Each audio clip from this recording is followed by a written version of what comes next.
मैं वालदैन की अकलौती ज़रा नाज़ों से पली हुई।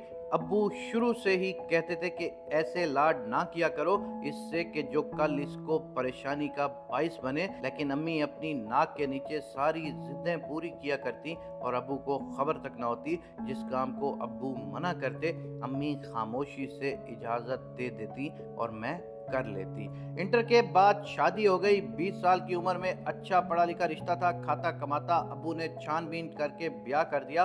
अम्मी राजी नहीं थी कि अभी और अच्छे रिश्ते आएंगे, ज़रा इंतज़ार करें। खैर, अब्बू ने ख़ानदान के बड़ों को शामिल करके अम्मी को मनवा लिया और फिर मेरी भी रज़ा थी कि चलो लड़का पैसे वाला भी है और हैंडसम भी है। मैं चूँकि बहुत नाज़ों से पली थी तो बर्दाश्त बहुत कम थी, तरबियत किसी किस्म की कुछ थी नहीं। मैंने अपने शौहर की बातें अम्मी को बतानी शुरू कर दी। ज़रा ज़रा सी बातें शिकायत की सूरत में बताने लगी। अम्मी चूँकि खुद ये काम करती रही थी, इसलिए मज़े ले लेकर सुनती और फिर उल्टे सीधे मशवरे देती। 2 बेटियां और 1 बेटा हो गया, लेकिन मेरा यही हाल रहा। एक दो बार मियाँ ने सख्ती करने की कोशिश की तो मैं बीमारी का ढोंग रचाकर मेके चली गई। अब्बू ने बहुत समझाया, सख्ती की तो वापस आ गई, लेकिन आदत से मजबूर थी। सो वही सब किया कि गलतियां करके, सीना चौड़ा करके बदतमीजी करना और अपनी गलती ना मानना। मियाँ ने भी प्यार से समझाकर हर तरह कोशिश की कि मैं सुधर जाऊं, लेकिन इस वक्त मुझे ये शख्स दुनिया का सबसे बुरा आदमी लगता था। अब्बू ने डांट कर, प्यार से हाथ जोड़कर हर तरह से समझाया कि बेटा अपना घर आबाद रखो, ऐसा ना करो। लेकिन मेरी वालदा की तरफ से मिलने वाली ट्यूशन ने आखिरकार वो स्याह दिन दिखा ही दिया। कुछ दिन से शोहर से अनबन चल रही थी। अम्मी से रोज़ सबक ले रही थी। मैं बस सुबह ही सुबह ज़रा सी बात का मैंने बतंगड़ बनाया, जैसा कि मैं अक्सर किया करती थी, और 10 साल की भड़ास मेरे मियाँ के मुंह से तलाक के 3 लफ्ज़ों की सूरत में निकल गई। मैंने कॉल करके अब्बू को कहा कि लड़ाई हो गई है, आकर मुझे ले जाएं। उस वक़्त मैंने तलाक का नहीं बताया था, क्योंकि मुझे पता था कि अब्बू के लिए ये बहुत बड़ा सदमा होगा। अब्बू घर में आते ही मेरे मियाँ से कहने लगे कि इसकी तरफ से मुझे माफ़ी मांगने दो। बेटा, मुझे पता है मेरी बेटी की गलती है, क्योंकि ऐसी लड़ाइयाँ मैं अक्सर करती रहती थी। मेरे मियाँ ने बहुत तहम्मुल से अब्बू को तलाक का बता दिया। अब्बू ने कहा कि मुझे रिक्शा करवा दो, मैं इसे घर ले जाऊं। मेरे शौहर ने कहा कि नहीं, आप गाड़ी में जाएं। इसरार करके अब्बू से माफ़ी मांगकर गाड़ी ड्राइवर के साथ हमें छोड़ने के लिए भेज दी। अब्बू गाड़ी में बिल्कुल खामोश रहे। घर में आते ही अम्मी से कहा, लो तुम्हारी बेटी को सिला मिल गया है उसके किए का, अब तुम्हें भी ये इनाम मिलना चाहिए। और अम्मी को उसी वक्त तलाक दे दी मेरे अब्बू ने। मुझे नहीं पता कि अब्बू ने गलत किया है ये सही, लेकिन अब्बू की हालत ऐसी थी कि मुझसे देखा नहीं जा रहा था।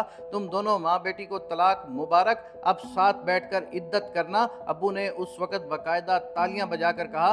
शायद वो इस वक्त शदीद जहनी दबाव में थे। अब्बू ये कहकर बाहर चले गए। फिर 4 दिन हो गए, अब्बू वापस नहीं आए। हम ढूंढते रहे, कहाँ की इद्दत और कैसी इद्दत। बस अब्बू को हर जगह ढूंढा, कहीं भी नहीं मिले। खानदान वालों की बातें अलग और अब्बू की गुमशुदगी अलग। मुझे कुछ समझ नहीं आ रहा था। 5वें दिन जुमे की नमाज के वक्त मेरे मोबाइल पर तायाजाद की कॉल आई कि चचा मिल गए हैं, मैं घर ला रहा हूँ उनको। मेरी कुछ सांसें बहाल हुई कि अब्बू आए तो सही, मगर ईदी की एम्बुलेंस में कफर में लेपटे हुए 5 दिन अब्बू कहाँ रहे नहीं मालूम। बस ईदी वालों का कहना था कि ये साहब फुटपाथ पर पड़े मिले थे, ना कोई जख्म ना चोट का निशान। अब्बू का दिल बंद होने से इनकी मौत हुई थी, और आपको पता है कि उनका दिल मैंने और अम्मी ने मिलकर बंद किया है। उस 36 साल लड़की का ये जुमला मेरे दिल पर घोंसे की तरह लगा।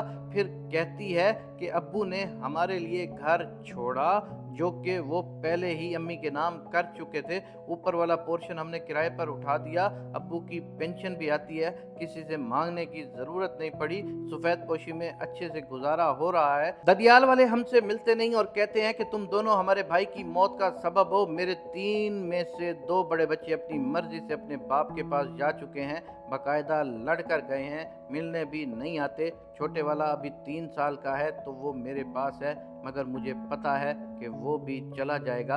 अम्मी अभी तक वैसी ही हैं, अब्बू को बहुत कोसती हैं। अब मेरी और अम्मी की घमसान के मार्के होते हैं। मैं कहती हूँ कि अगर अब्बू ने आपको पहले ही तलाक दे दी होती तो आज मुझे तलाक ना होती। खाने पीने को सब मिलता है, रहने को सर पर छत है, मगर अब सुकून नहीं है। अब्बू का चेहरा दिमाग में घूमता रहता है, अपना शोहर भी याद आता है। वो बुरा नहीं था, मेरी तरबियत बुरी थी। आप समझ रही होंगी कि मैं सारी गलती अम्मी की क्यों बता रही हूँ। मैं तो बालिग थी, सब देख और समझ रही थी, आखिर क्यों अम्मी की बातों में आ गई। आप बताएं, जिस लड़की की तरबियत ही ऐसी हुई हो। मैंने सारी जिंदगी अम्मी को नानी से यही बातें करते देखा था। बस नानी ये कहती थी, देखो कुछ भी हो तलाक मत लेना। तो अम्मी तलाक की नौबत नहीं आने देती थी। कुछ अब्बू भी चुप हो जाते थे।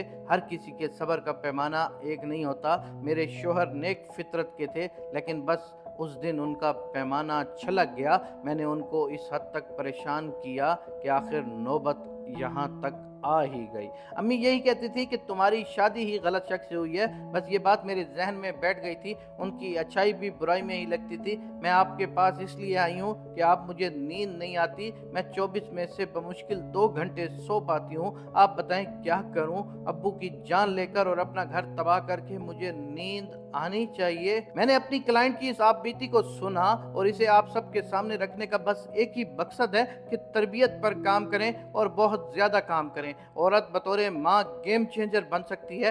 कौन गलत है कौन सही, इस बहस में जाने की बजाय तरबियत औलाद और खुद अपना एहतसाब करें। औलाद के सामने हर वक्त रोने मत रोएं, मजलूम बनने की सोच से बाहर आ जाएं और शादीशुदा बेटियों पर रहम करें। उनके किचन में, बेडरूम में, उनके जहन में घुसने की कोशिश मत करें। बेटियों को भड़काने की पॉलिसी खत्म कर दें। माँ की बहुत ज्यादा मजामत बेटियों के घर उजाड़ने का एक अहम सबब है। आप निहायत सुलझी हुई बाशऊर खवातीन है, इसलिए मुझे उम्मीद है कि किसी भी किस्म के फेमिनिज्म का चश्मा लगाए बगैर मेरी वीडियो को सुनकर आप सबक हासिल करेंगी। अल्लाह तबारिक व तआला तमाम लोगों की बेटियों की इज्जतें और पर्दे महफूज रखें और उनकी अज़दवाजी ज़िंदगी को कामयाब बनाएं। आमीन या रब्बुल आलमीन।